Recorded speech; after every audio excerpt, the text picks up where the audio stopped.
Stojimo na začetku razstave Tu se je smrt trudila za smrti, ki je posvečena slovenskim žrtvam Auschwitza. Na začetku so verzi pesmi z naslovom Auschwitz Lojzeta Krakarja. Lojzet Krakar sicer ni bil v Auschwitzu, bil v Dachau in nekaterih drugih taboriščih, je pa zelo zgodaj bil med tistimi, ki so začeli ohraniti spomin na žrtve taborišč. In on je naredil eno zanimivo stvar, združil namreč dokumente z pesmami. In vsakemu taborišču posebej je posvetil pesem, potem pa brez kakršnega koli komentara dodal samo dokumente o delovanju teh taborišč. No in mogoče celo najbolj močna izmed teh pesmi, ki jih je torej v tej knjigi Od tod so bežale še ptice napisal, je prav tale, ki je tukaj citirana na začetku. In seveda zato je tudi izpadlo najbolj smiselno to izbrati za naslov celotne razstave. Poudaril bi pa še, da čeprav je to v osnovi delo sinagoge Maribor, te razstave nikoli ne bi bilo, če ne bi sodelovalo nič manj kot 15 različnih muzejskih institucij v Sloveniji in še 3 iz tujine. Tudi zato se na tem mestu jim za to zahvaljujem. Prva skupina Slovencev je bila pripeljana v Auschwitz že zelo zgodaj, torej v drugi polovici leta 1941. Tukaj vidimo nekatere izmed teh najbolj zgodnjih taboriščnikov, posebej pa izpostavil usodo Dušana Zimiča, Mariborčana, ki je prikazan pravzaprav z 2 fotografijama. Tole je njegova karikatura, ki je naredil njegov sotrpin, karikaturist Kondor, ko sta bila skupaj zaprta avgusta 1941 v Begunjah. Namreč on je bil Mariborčan, zaradi nekih razlogov, namreč bal se, da ga bodo nacisti aretirali, ker je sodeloval pri skrivanju orožja, se je iz Maribora, kjer je bil doma, umaknil k sorodniku na Gorenjsko, kjer ni bil doma, in tam je seveda zaradi tega, ker je bil tujec pripeljan, aretiran in pripeljan v Begunjah. V Begunjah je bil torej nekaj časa skupaj taboriščnik z karikaturistom Kondorjem iz Prekmurja, no in ta, ker je vojno preživel, to karikaturo potem po vojni predal seveda sorodnikom, ne vedoč, kaj se s tem njegovim taboriščnim sotrpinom zgodilo.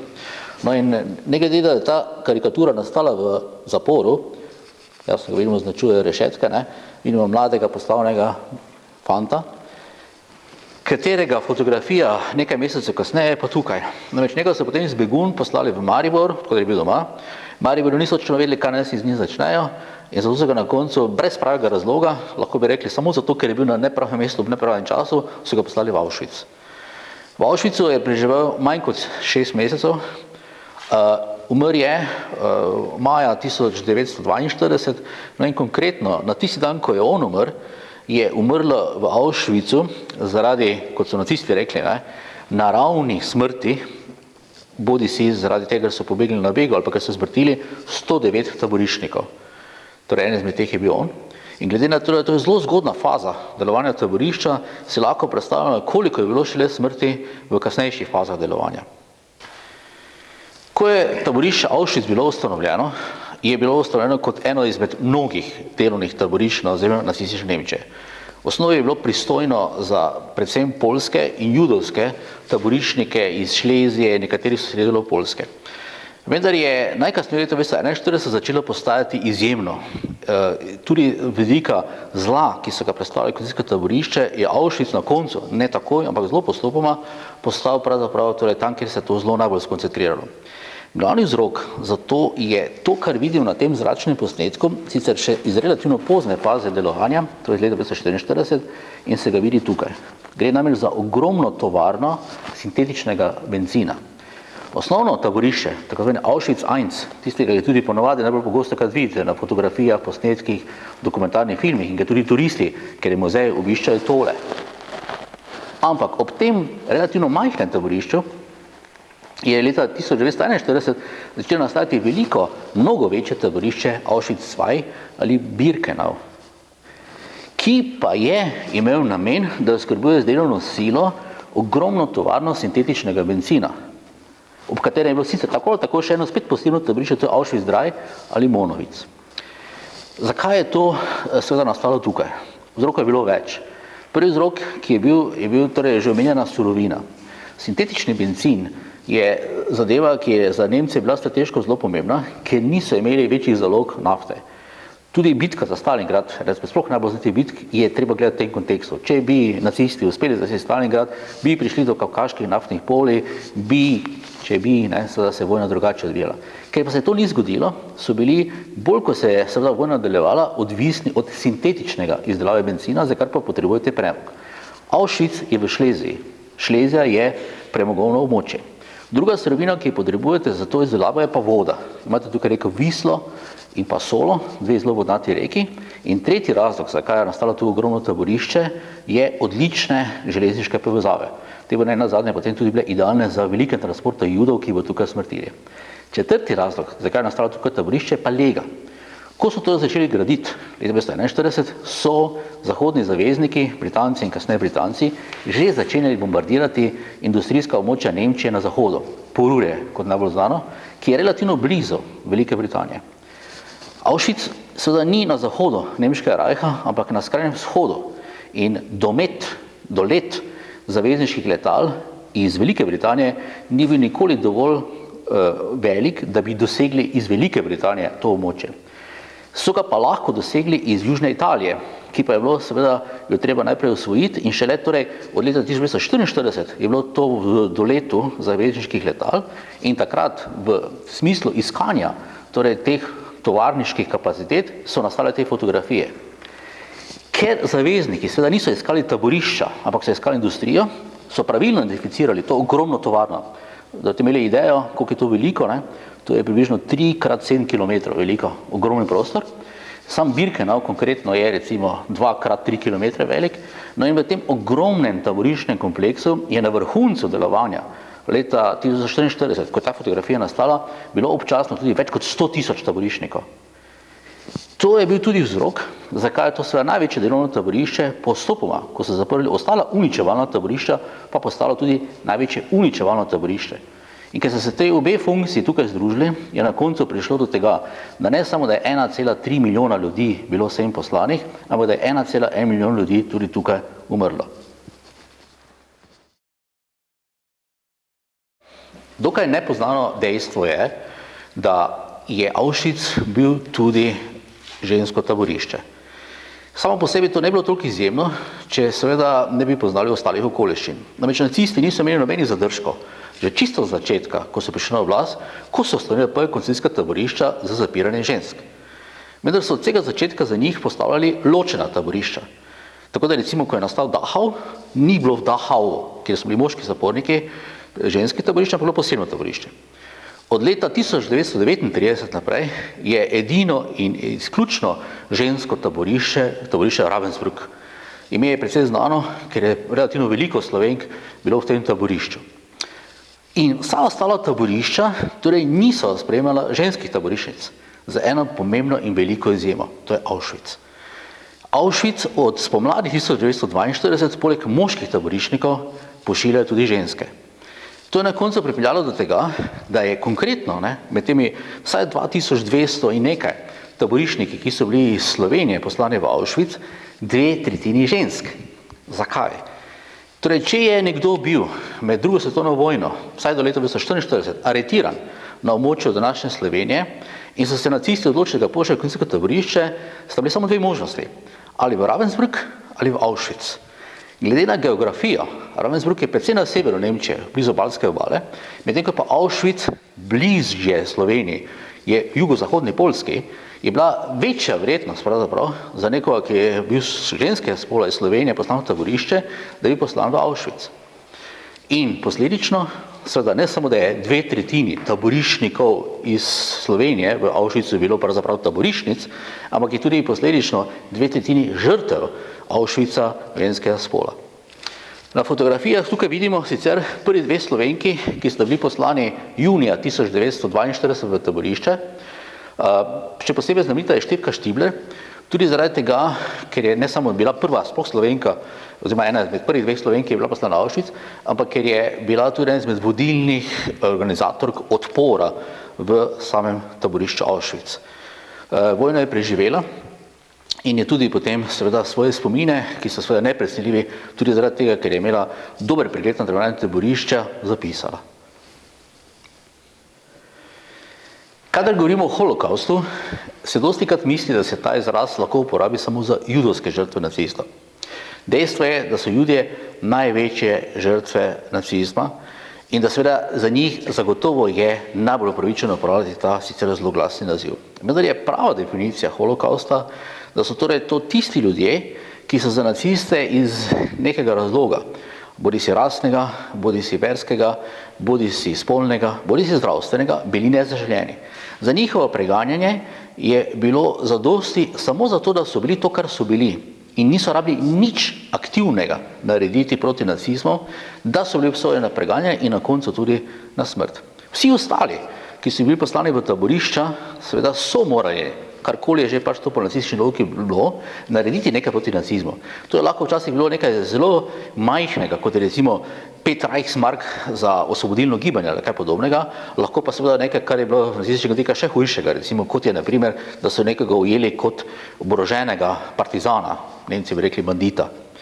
No, vse to je pripeljalo med drugim do tega, da seveda kot žrtve holokausta seveda zagotovo moramo omeniti tiste, ki so bili na rasni osnovi poslani v taborišča, kot je tudi Auschwitz bil. To so seveda Judje in Romi. Ampak prve žrtve holokausta niso bile poslane v Auschwitz, ampak so bili telesno in duševni prizadeti ljudje v sami Nemčiji, ki so jih takoj po izbruhu vojne eutanazirali.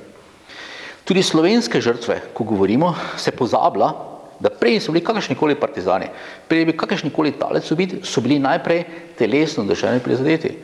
Junija in julija 1941 je bilo poslanih iz 3 ustanov na območju Slovenske Štajerske, Novo Celje, Vojnik in Muretinci pri Ptuju, okrog 600 ljudi, ki so bili eutanazirani v Hartheimu. To, kar vidimo tukaj, pa seveda ni ta zgodba. Govori sicer, smo rekli, holokaust o tistih, ki so bili obsojeni na preganjanje, na koncu tudi, če je bilo treba, na smrt, samo zato, ker so bili to, kar so bili.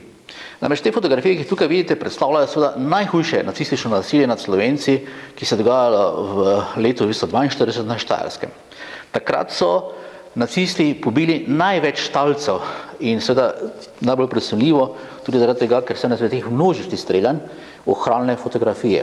Te fotografije nastale na dvorišču sodnih zaporov, znanih pod imenom Stari Pisker v Celju, sodijo med najbolj presunljive fotografije, kar jih imamo sploh od druge svetovne vojne na Slovenskem. Vendar, ti ljudje, ki so bili tukaj umorjeni kot talci, so morali po nacistični logiki nekaj narediti. Zadeve, kot rečeno, so lahko bile zelo preproste. 5 Reichsmark pomoči osvobodilnemu gibanju, ampak njihovi sorodniki so bili prav tako obsojeni na preganjanje. Zbrali so jih, ravno konkretno, ker je bilo Celje, torej v letu 1942 središče nacističnega nasilja, na tako zvanem ulovitvenem taborišču v okoliški osnovni šoli. Šola še danes stoji, tam je tudi spominsko soba na dogodke, ki so tam zgodili. Torej, ti ljudje so bili pripeljani sem samo zato, ker so bili sorodniki nekoga, ki je bil ustreljen, zaradi tega, ker so nacisti smatrali, da je seveda nekaj naredil proti njim. Seveda, če so bili ljudje polnoletni, je ta nacistična vloga moče še lahko razumljiva. Ampak sem so poslali vse sorodnike, od enomesečnega dojenčka do 9-letnega starca. Tukaj so jih zbrali in jih potem selekcionirali. Vse, ki so bili z 18. in 60. letom, so poslali v Auschwitz. To je pripeljalo tudi do tega, da so največji transporti Slovencev v Auschwitz bili prav iz Celja, prav iz Štajerske v letu 1942. Vse, ki so bili starejši od 60 let, so poslali v posebno taborišče za starejše ljudi, katerih je bil režim seveda blažji. Vendar so vse, ki so bili pa mlajši od 18 let, poslali v posebna otroška taborišča, no in tem otrokom, ki so jih ukradli njihovim staršem, rečemo ukradeni otroci. Tale fotografija tukaj prikazuje točno ta prizor. Na prvi pogled ne zgleda nič neobičajnega. Vidimo SS-ovce, oziroma nemške policiste, vidimo ženske z otroci, ampak tu se ravno tako dogaja. Ženske, ki bo jih poslali v Auschwitz, ločujejo od njihovih otrok. Torej tega dečka od njegove mame, tej ženski bodo tega dojenčka vzeli. In te ženske so poslale žrtve, kot jih vidimo tukaj. Kot je na primer žena Alfonsa Šarha, narodnega heroja, najbolj znanega borca poljskega bataljona, mati nič manj kot 8 ukradenih otrok, ki je tukaj na fotografiji ob prihodu v Auschwitz. Preživela je samo 2 meseca. In ko je njen mož ter 3 najstarejši sinovi, ki so pobegnili iz taborišča za ukradene otroke in se priključili poljskega bataljona, so padli, ona bila že 3 mesece pokojna. Pri vsem tem zlu, ki se je dogajalo, je žal treba povedati, da seveda kljub temu, ko človek misli še, da nižje ne gre, še obstaja še nižje. Ena od najbolj pretresljivih zadev, ker jih imamo v povezavi z seveda temi neskončnim trpljenjem, so ženske, ki so prišle noseče v taborišče Auschwitz. Pri teh primerov je bilo med slovenskim taboriščem nekaj, predstavljene so tukaj dve, no in ker smo ravno na območju Posavja, izpostavljamo primer Zore Strman, kasneje poročena Kodelja, ker čeprav vidimo tukaj seveda črno-belo fotografijo, jasno kaže, da je po takratnih nacističnih, estetskih in rasnih videzih seveda delovala kot arika. Ona je rodila deklico v Auschwitzu, ki so jo pa takoj ob rojstvu vzeli in jo dali najbrž v posvojitev kateri izmed pač arijskih družin. Nikoli ni izvedela o njeni seveda usodi, vojno je preživela, njeno pričevanje, ki so seveda samo po sebi najbolj prosiljive, se je pa na srečo ohranilo. Leta 1943 se nacistična oblast razširi nad območje Ljubljanske pokrajine. Do leta 1943, od okupacije Italije, je to območje Slovenije bilo italijansko okupacijo. Žal je treba povedati, da je nacistična oblast na območju Ljubljanske pokrajine v veliki meri temeljila tudi na kolaborantstvu ne majhnega, prevelikega dela Slovencev. In vsem je dovolj znano, da je oseba, ki najbolj pooseblja to kolaborantstvo z nacisti, oseba generala Leona Rupnika, ki ga vidimo na tej fotografiji, na zelo glasni dan domobranske prisege za Bežigradskim stadionu, ki ga vidimo v zadju. No in tu vidimo tudi njegovega gospodarja. To je sicer že predtem proslulega SS-ovskega generala Erwina Rösenera, ki je vodil vso nasilje od decembra 1941 na območju tako Gorenjske kot Štajerske in ki je leta 1943 prevzel tudi seveda Ljubljansko pokrajino. Vendar je pozoril še en detajl. Torej, če pogledamo te ljudi, ki so tukaj, desno je takratni ljubljanski škof Rožman, opazite v ozadju domobranske vojake, opazite domobranske policiste in vidite tudi na koncu domobranske policista v civilu. Za te ljudi zagotovo lahko sklepamo, da so bili tisti, ki so izvajali aretacije Ljubljančanov, Slovencov, tudi Judov in jih predali Nemcem. Izmed žrtev iz Ljubljane bi posebej še izpostavil izjemno žalostni primer Marice Melik. V Črni vasi v okolici Ljubljane rojeno dekle je bilo do leta 1943 dijakinja gimnazije, ki se danes imenuje Poljanska gimnazija. Kot vidimo na tej zadnji fotografiji pred aretacijo, je bila verna. Kar pomeni, da kot seveda, čeprav se danes dosti drugače sliši, v odporniškem gibanju nikoli niso bili samo komunisti, ampak bilo tudi veliko vernih ljudi. In ena družina, ki je bila pristaš odporniškega gibanja, je bila novembra 1943 aretirana. Isto noč, ko so bili aretirani, sta bila oče in mlajši brat ubita v Kozlerjevi gošči, ime zloveščega imena, ki ga seveda nekateri okolici Ljubljane še danes poznajo. Ona sama pa bila odpeljana v Auschwitz.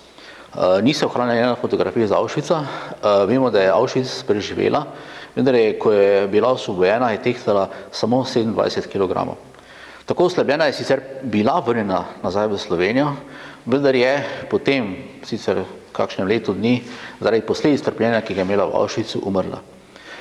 Kar je za njo ostalo, je pa seveda nekaj, kar sodi med najbolj pretresljive stvari, ki jih pozna v Auschwitzu. Namreč, ona je pisala svoj dnevnik, ki so ga našli sicer šele po njeni smrti. Redko kdaj, redko kje najdemo tako pretresljivo usodo, tako podrobno opisano, kot je bila usoda Marice Melik. In čeprav sploh ne dvomim, da general Rupnik življenja ni slišal za Marico Melik, ko je vprašanje, kdo je v skrajni konsekvenci odgovoren za smrt Marice Melik, ne more biti nobene dileme. General Rupnik.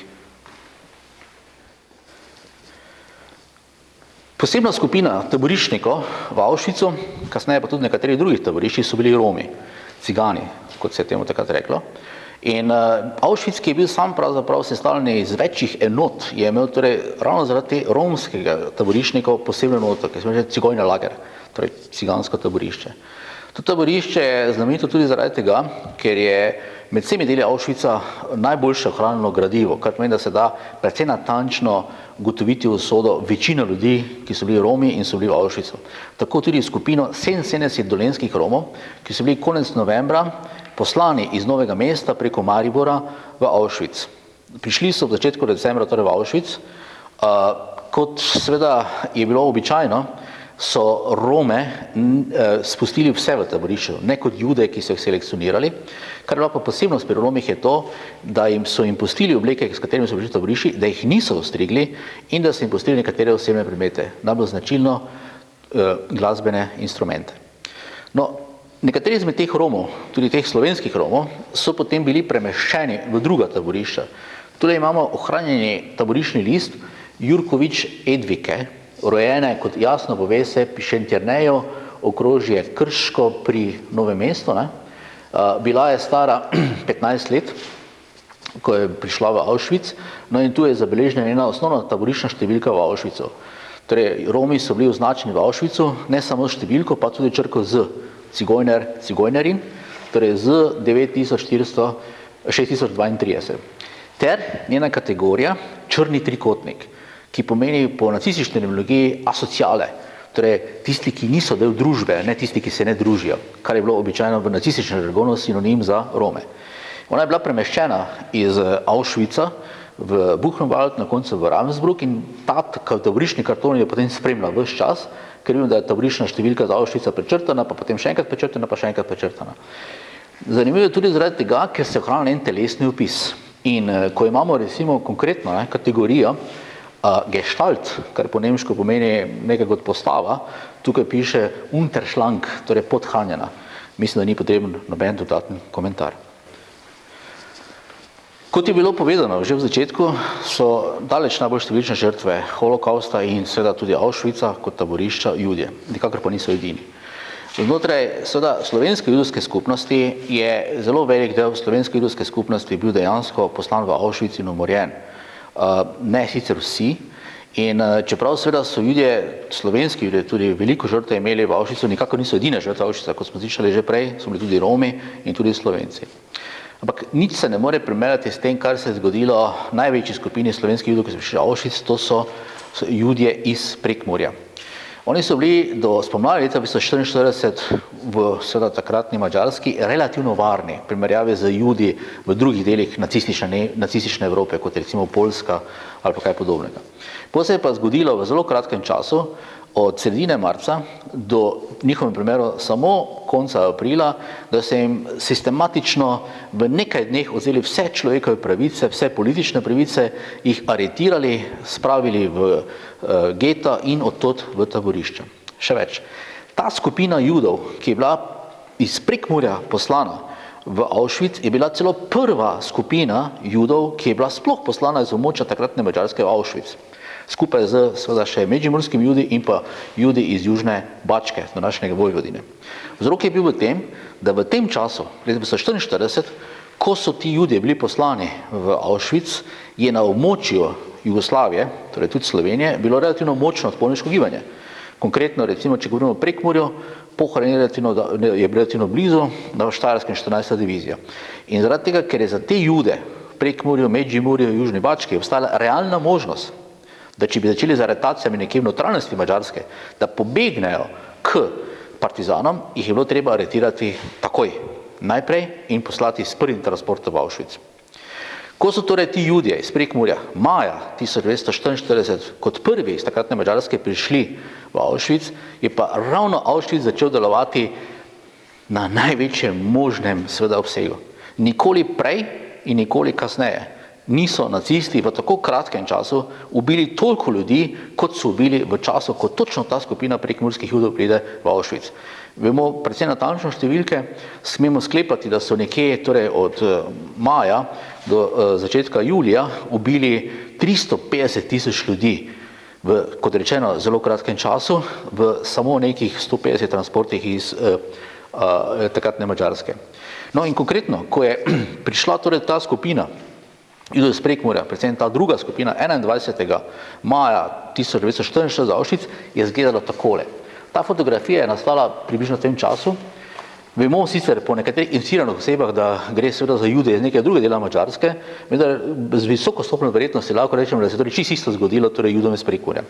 Transport je ravno kar prispel direktno v Birkenau, torej kjer seveda so bili izkrcani na rampi. In začne se takoj selekcija. Samo judovske transporte so ob prihodu selekcionirali. Tukaj vidimo esovskega častnika, ki ravno kar selekcionira skupino novo prispelih Judov iz Madžarske, sestavljeno konkretno v tem primeru iz otrok in žensk. No in to žensko z dojenčkom pošilja na eno stran, mi vemo danes, da je svoje poslal v krematorij, direktno. Tega dečka tega dečka, to starko, bo naslednji trenutku poslal torej, proti krematoriju. Isti prizor, posnet malo drugačnega kota, nasprotnega, torej, tukaj vidimo to množico ljudi, ta skupina še, kot vidimo, ni selekcionirana, še da so pomešani, moške in ženske vidimo skupaj, in na zadnje vidite stavbo z dimnikom. To je konkretno krematorij 2, kateri ima v podzemlju plinsko celico, no in tale deček, ki ga tukaj vidite, ki gleda fotografa, očitno ga je opazil, ima pred seboj v najboljšem primeru še uro ali 2 življenja.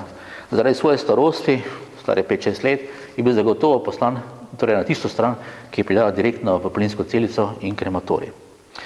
Tako je bilo tudi za družino Ludvika Blaua.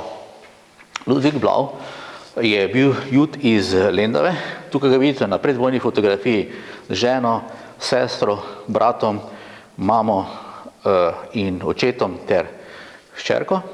No in on je v začetku vojne v Jugoslaviji padel kot jugoslovanski vojak v nemško jetništvo. In je celotno vojno, kar je precej nenavadno, čeprav bi Jud preživel kot vojaški jetnik v nacistični Nemčiji. Njegova družina je pa ostala v Lendavi. No in ko so prišli 26. aprila 1944 aretirati prekmurske Jude, so aretirali tudi njegovo družino.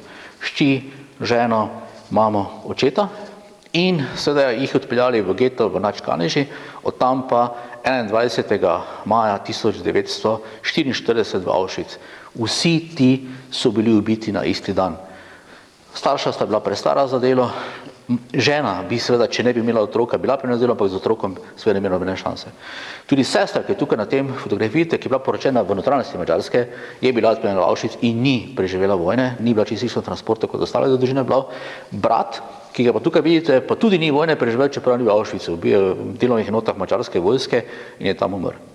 Teda, razen Ludvika Blaua na tej fotografiji nihče ni preživel vojne. In že to vam da idejo, o kakšni stopni žrtev, o kakšnih neizmernem trpljenju je šlo predvsem pri tej skupini Judov, konkretno tudi skupini prekmurskih Judov. Tisti, ki so bili sprejeti v taborišče, so bili, kot je to najbolj plastično napisal, mogoče najboljši pričevalec življenja v taboriščih, to je bil italijanski Jud Primo Levi, dejansko postali vse samo ne ljudje. Na tej fotografiji, nastali točno v tem času, vidite torej skupino moških, ki so bili sprejeti v taborišče, oblečeni so, kot vidite, namenoma v obleke, ki seveda dostikrat ne ustreza njihovim telesom, in čeprav seveda so bili sprejeti v taborišče, se ni pričakovalo, da preživijo kaj več kot nekaj mesecev. In v večini primerov se to tako zgodilo. Judje iz Prekmurja niso bili edini slovenski Judje, ki so bili pripeljani v taborišče Auschwitz. Res pa, da je bilo seveda Judje iz Prekmurja so bili najbolj znani in tudi največja skupina, ki je bila pripeljana. Ostali Judje iz Slovenije, ki so bili v Auschwitz, so bili v različnih transportih pripeljani. Tako tudi recimo mariborska družina Konštan in Zinger, ki se je konkretno zatekla iz Maribora v Medžimurje in zato, ker so bili v Medžimurju, so padli torej v isti transport kot prekmurski Judi. Na tej družini Konštan in Zinger sta bili 2 hčeri, obe sta bili rojeni leta 1927 in bili sta dvojčici. Ko sta oni 2 prišli 2. maja 1944 s prvim transportom iz takratne Madžarske v Auschwitz, je kot običajno na rampi bil človek, ki je odločal o tem, kdo bo živel in ne živel, zloglasni dr. Mengele, ki pa je bil znan tudi po tem, da je seveda delal poskuse in še posebej delal poskuse na dvojčkih. Ko je torej ugotovil, da sta torej tih 2 sestri Konštajn, konkretno dvojčici, ju je izbral za svoje medicinske poskuse.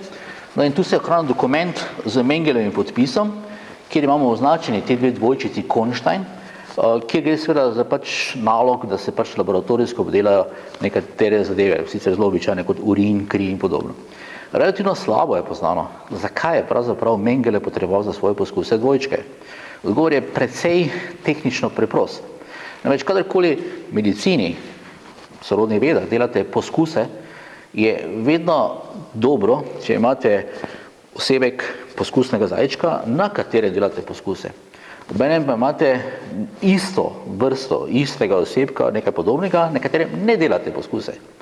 In zdaj si lahko predstavljate, da je bilo samo Auschwitzu na božjem svetu edinokrat možno, da je nekdo kot Mengele dnevno dobival v teh ogromnih transportov judov, če je bilo potrebno tudi na desetine pare dvojčkov.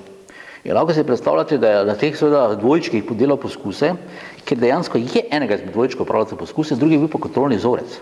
In spet si lahko predstavljate, da je samo Auschwitzu bilo možno, da ko je ta dvojček, na katerem je delal poskuse, umrl, je v istem trenutku, v istem kraju, poskusni dvojček, ki ni bil poskus za poskuse, umrl in je lahko primerjal posledice svojih misijskih poskusov na secirni mizi. Dvojčici Konštajn sta doživeli osvoboditev. Ena izmed njih, tista, ki je bila dejansko žrtev poskusa, je kmalu po vojni zaradi poskusa umrla. Medtem ko je pa njena sestra dvojčica bila potem še celo v 70 letih ena izmed glavnih prič na procesu proti dr. Mengeleju. Mengele je vojno preživel, uspešno se je spet sklical v Južni Ameriki in nikoli ni bil pripeljan pred roko pravice. Umrl je naravne smrti. Ker se to v 70 letih še takrat ni dokončno vedelo, oziroma je bil še vedno zadnji poskus, je bila želja, seveda, da se ga odkrije, toliko pomeni, da je recimo konkretno, torej ena izmed teh dvojčic Konštajn bila torej zelo pomembna priča tega zbiranja gradiva. Namreč zakaj? Večina dvojčkov, mi vemo, da jih je bilo torej najmanj okrog 3000, ki so bili Mengeleve žrtve, so bili otroci, stari 4, 5, 6, 7 let. In če so že preživeli, nekateri so, seveda kot 4, 5, 6 letni otroci se niso kaj dosti spomnili. Dvojčici Konštajn sta bili stari 17 let, ko sta prispeli v Auschwitz, in seveda perspektiva 17-letnika je povsem drugačna kot 6-letnega otroka. In zato so bile seveda z vidika sodnega sistema idealni priči. In tudi zaradi tega je torej ta preživela dvojčica Konštajn iz Maribora, eden od glavnih prič proti Mengelu, ki pa seveda kljub temu nikoli ni bil pripeljan pred roko pravice. Ker smo že prej govorili o tem, kdo so žrtve holokausta in kdo po tej strogi definiciji niso žrtve holokausta, bi vseeno poudaril, da ne glede na to, po kakšni logiki so nacisti koga poslali v Auschwitz in podobno kraje, ko so ti ljudje umrli, se je zgodilo vsem enako. Njihova trupla so bila upepeljena, njihov pepel pa bil razsut. In danes, ko vidite v Auschwitz, ne smete pozabiti, da ste na kraju, kjer je razsut pepel več kot 1 milijona ljudi. In tega pepela vi danes ne morete ločiti. Zdaj, kaj je to romski pepel, kaj je judovski pepel, kaj je pepel nekoga, ki je bil političen zapornik ali po kakšni drugi logiki.